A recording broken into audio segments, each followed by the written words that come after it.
Alright, there are occasions when position testing is not appropriate. Acute pain states, symmetrical dysfunctions where there is no rotation in these extremes of ranges and so on. Or you just don't pick it up and you want a second go at it using a different technique entirely.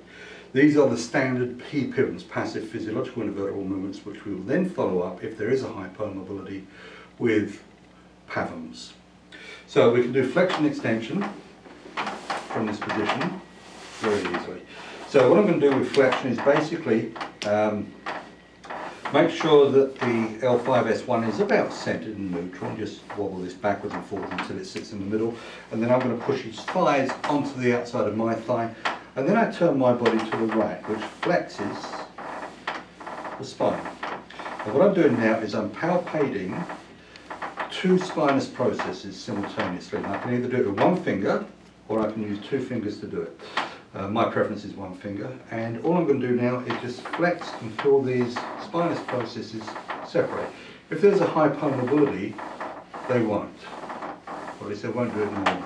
And we've picked up one, which is where we picked up the position testing, which is not too surprising, right about there, L4-5.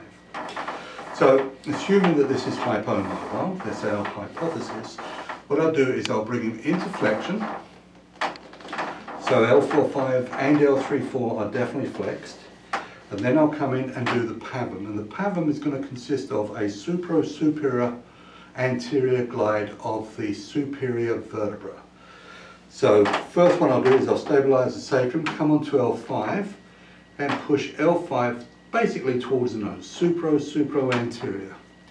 Then I'll stabilise 5 and push on 4, again up towards the nose, and that one's not moving, and I'll come up one more and push 3 up to the nose, and that is moving.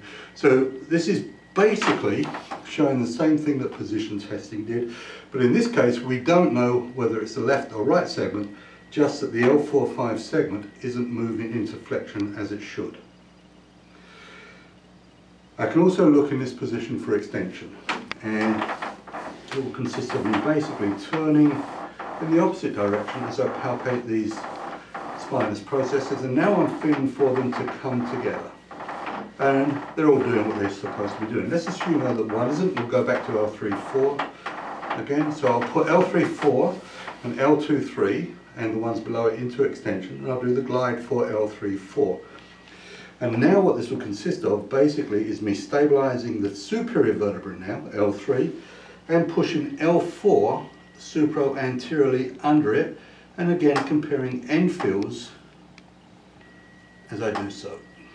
There. So this is the arthrokinematic test for L3-4.